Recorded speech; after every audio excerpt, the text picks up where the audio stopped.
We're going to move to the Middle East. A live look at Gaza on what is now Saturday morning there, approaching 4 in the morning, Israel Standard Time. Let's get the latest on ceasefire negotiations. We did get a response from Hamas today. Caroline Shively catching us up. I look forward to having the hostages come home to their parents. The White House releasing this video Friday night after Hamas announced it was willing to free all Israeli hostages under certain conditions. We'll see how it all turns out. We have to get the final word down in concrete. But Hamas did not agree to all of the president's 20-point plan. Well, there are definitely a couple of poison pills in the Hamas statement. The biggest one is that the end state they anticipate is a unified Palestinian framework with Hamas completely involved. Friday morning, President Trump laid out a Sunday night deadline for Hamas leaders to accept the deal. If they don't, the consequences, unfortunately, are going to be very tragic. Then Friday afternoon, Hamas announced a willingness for a hostage exchange. Their official statement made no mention of destroying tunnels and weapon production facilities as required in the U.S. plan. But a Hamas leader said Friday they would give up arms if Palestinians are put in charge of Gaza. I think that this is a White House that is willing to take what they can get when they can get it. It's estimated Hamas is still holding on to 20 living hostages and the bodies of 28 others. This has drug on far too long. These hostages have been kept now for far too long. It must come to an end. Tuesday marks the second anniversary of the war, which has killed more than 1,200 Israelis and 66,000 Palestinians. In Washington, Caroline Shively, Fox News. We did hear from President Trump on social media and on camera today. Here's what he posted on Truth earlier today. Based on the statement just issued by Hamas, I believe they are ready for a lasting peace. Israel must immediately stop the bombing of Gaza so that we can get the hostages out safely and quickly. Right now, it's far too dangerous to do that. We are already in discussions on details to be worked out. This is not about Gaza alone. This is about long-sought peace in the Middle East. You heard a piece of President Trump speaking in Caroline's piece. His remarks were 70 seconds long. Let's play the full thing out before we check in with Hal. Put this together. Qatar, Turkey, Saudi Arabia, Egypt, Jordan, and so many others. So many people fought so hard. This is a big day. We'll see how it all turns out. We have to get the final word down in concrete. Very importantly, I look forward to having the hostages come home to their parents and having some of the hostages, unfortunately, you know the condition they're in, come home likewise to their parents because their parents wanted them just as much as though that young man or young woman were alive. So I just want to let you know that this is a very special day, maybe unprecedented in many ways. It is unprecedented. But thank you all, and thank you all to those great countries that helped. We were given a tremendous amount of help. Everybody was unified in wanting this war to end and seeing peace in the Middle East, and we're very close to achieving that. Thank you all, and everybody will be treated fairly. Standing by here with me still is Hal Kempfer. He's a national security analyst, retired Marine intelligence officer, and host of the Strat podcast. Thanks for sticking around. This statement from Trump, one thing, many things stick out to me, but let's start with the second sentence in this statement. Israel must immediately stop the bombing of Gaza so that we can get the hostages out safely and quickly. A live look of Gaza, Hal, where I just in the past half hour have seen a number of blasts. We know the IDF is continuing their campaign. How likely is Israel to immediately stop the bombing in Gaza? What does your gut tell you? Well, my gut tells me they're not going to stop this second. But I wouldn't rule out that they may stop this weekend at some point. One thing that's different is that President Trump has done something that, well, neither he nor President Biden had ever done, which is he's really dictating terms to Israel publicly in a way that I've never seen done since this war began. He's basically telling them, stop the bombing now. And that particular turn of phrase, but also that sort of demand, has never come from the United States aimed at Israel for this war. In fact, anytime that was even insinuated that we were trying to do something like that, it was very controversial.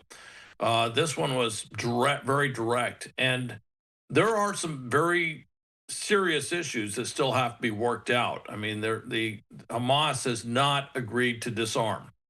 They haven't said they absolutely will not disarm.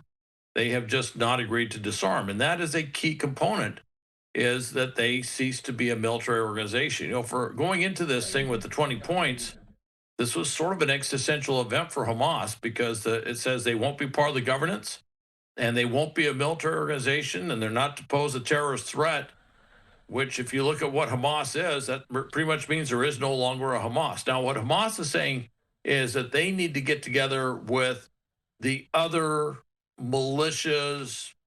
I don't think they use the word terrorist organizations, but like Palestinian Islamic Jihad and some of the others, and build some sort of consensus agreement to what's being said here. But they've already rejected this idea of an international governance body, led by President Trump, and and kind of co-led or involving former British Prime Minister Tony Blair. They seem to have rejected that outright, and they're talking about some sort of Palestinian technocratic body, and it's not clear what that is. And they certainly have not ruled themselves out as being basically part of whatever future governance happens within Gaza, and potentially happens beyond Gaza, maybe even the West Bank. So there are some serious stumbling blocks. But right now, the White House really just wants to get they'd like to get this thing done, but they really would like to get the hostages out. If I can, for a moment, I want to read some exclusive reporting from Axios's Barak Ravid. He follows this stuff so closely. He's incredibly well sourced within this conflict. He says that an Israeli official is saying that Netanyahu was surprised by President Trump's response. Netanyahu was surprised by that statement we just put up a moment ago. And in consultations Netanyahu held on Friday after Hamas's response and before Trump's announcement, he stressed that he views Hamas's response as a rejection of Trump's plan. So Netanyahu feels that way, but it doesn't appear that Trump sees it the same, Hal. You're absolutely correct, and that's something that everybody's taking note of. Is President Trump is basically talking as if Hamas has pretty much agreed to the proposal, agreed to the plan. Netanyahu's looking at it, and he's looking specifically at those areas where there's just no agreement, the ones I just cited.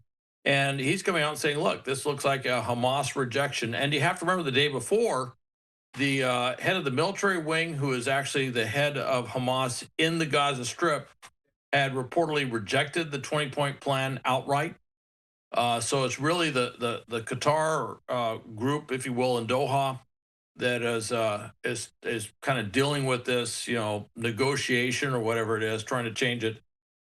But there is really there are serious gaps here, and I think President Trump just feels that they're close enough that a negotiation, that these can be negotiated through. But we've been down this lane before, where it looked like Hamas had kind of agreed, but they agree, but then they change all the terms, and then whatever was supposedly agreed to is not what they agreed to, and the whole thing falls apart. Of course, the difference is that now the Israeli Defense Forces basically surround Gaza City, and they're getting ready to go in, and that's another reason I think Netanyahu would be sitting here today. Does he want to publicly cross President Trump, the number one, the largest backer, supporter, if you will, of the state of Israel? Does he want to risk President Trump doing something like maybe shutting off arms shipment and aid to Israel, which is something the president could do? I'm not saying he's going to do that, but I'm saying that's just something he could do. Does he want to risk that sort of public confrontation with the United States? Then on the other hand, he looks at it and says, look, his coalition, his cabinet is not all in favor of this. He knows there's going to be an election within a year, and his more far-right coalition, with this agreement, with the way Hamas is talking about it, would probably fall apart, and then he would be out of office. And of course, if he's out of office, then he has to face all those, criminal charges, which could eventually land him in prison. So he's got a lot of things he has to consider as well. Let's get to one more piece of reporting from Barak Ravid. This is from Netanyahu's office. They say, in light of Hamas's response, Israel is preparing for the immediate implementation of the first phase of the Trump plan for the immediate release of all hostages. We will continue to work in full cooperation with the president and his team to end the war in accordance with the principles set out by Israel, which align with President Trump's vision. So Netanyahu's office is saying that the country is preparing for the immediate implementation of the first phase of the Trump plan. I got to ask you, Hal, we've had you on almost on a nightly basis talking about the war in Gaza, and we're approaching the 2-year mark. October 7th is on Tuesday. Is this, out of the almost 2 years that we've been covering this war, is this one of the bigger pieces of, or maybe is this the most substantive plan we've seen that might actually bring this thing to a close?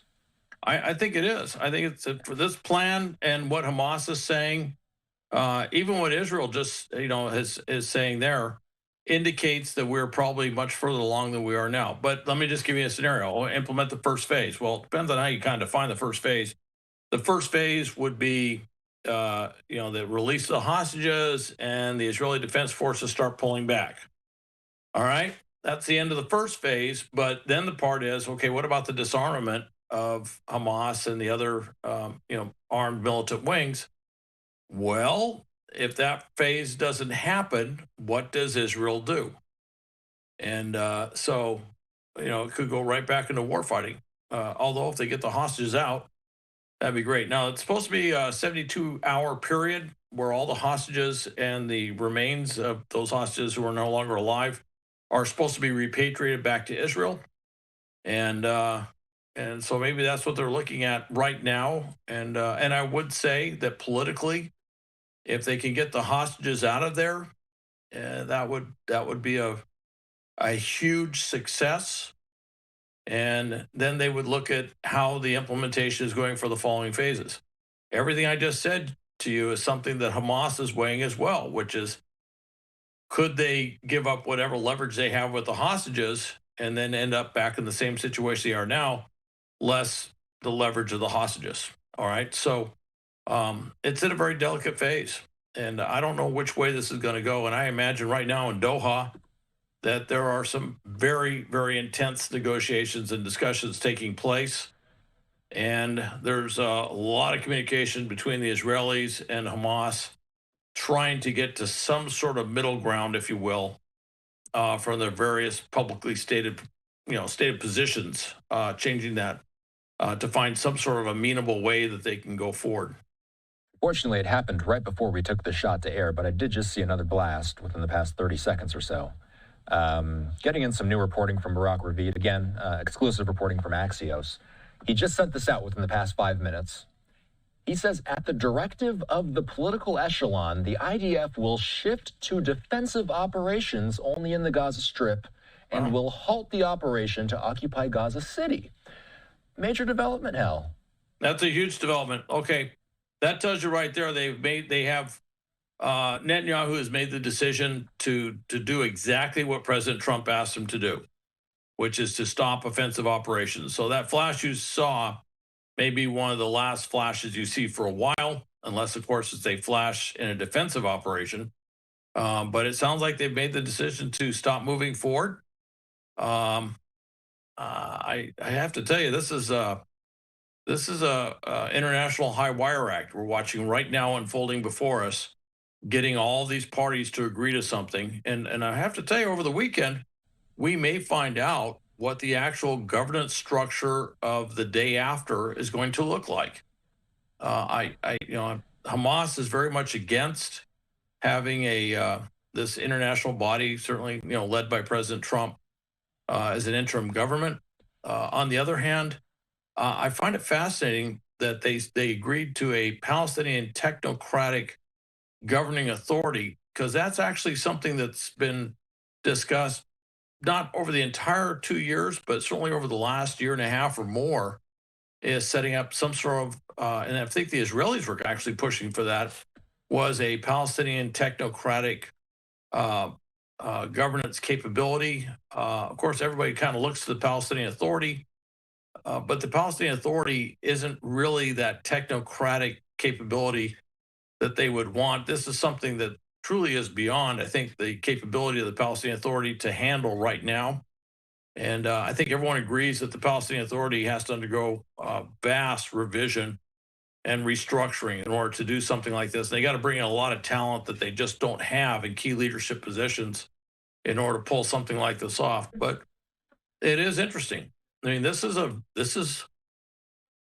know, I know it's an overworked phrase, but this is four-dimensional chess. There's a lot going on simultaneously that you see, that you don't see, that you infer, that you can logically infer, I should say, that's happening right now. And the fact that they have stopped offensive operations tells me that certainly the White House, President Trump, you know, Prime Minister Netanyahu, that what President Trump did very publicly today, this evening, has resonated in Israel, and they are taking heed. So we did see one more blast while you were talking. So while we're talking about the idea of the IDF shifting to defensive operations, to me, that raises the question, how offensive is Hamas at this point? What is Hamas capable of, Hal? The IDF has been eliminating pieces of Hamas, piece by piece by piece, over largely the past 2 years. So how much offensive capabilities does Hamas have as it stands today? I don't think they have much of any offensive capability. Hamas has pretty much been on the defense for quite some time. I mean, their offensive capability is to send out small individuals or small teams to go out and do sapper type attacks, but they don't, to my knowledge, they don't really have the ability to mass forces and conduct an offensive operation. And frankly, even if they did try to mass forces, they are at best light infantry, and they would be going up against the Israeli forces that have armor, and that would be a very short engagement. That, you know, Hamas would not do well in a conventional military battle. That's, in fact, that's how they've, survived for so long, is they have been avoiding those types of conventional military battles. So for Israel to go into a defensive posture, for the most part, means that they stop moving forward. They basically, you know, start building up their lines, building up their defensive capabilities as far as that goes, and they might have to fend off a few, you know, sapper type of attacks, smaller attacks and stuff, if Hamas does that. But if Hamas persists in those types of attacks, or PIJ does, they also undermine their position at the negotiating table, because they've asked, they basically, Israel is stopping its offensive operations, but then Hamas would be perceived as doing, you know, not reciprocating in any way, shape, or form, which would weaken their position as far as asking for other types of consideration. So for Hamas, the smart thing to do would be to stop anything that, you know, is attacking the Israeli or the IDF troops, IDF positions out there, and doing everything they can to make sure that Palestinian Islamic Jihad and others do not attack the IDF out there as well.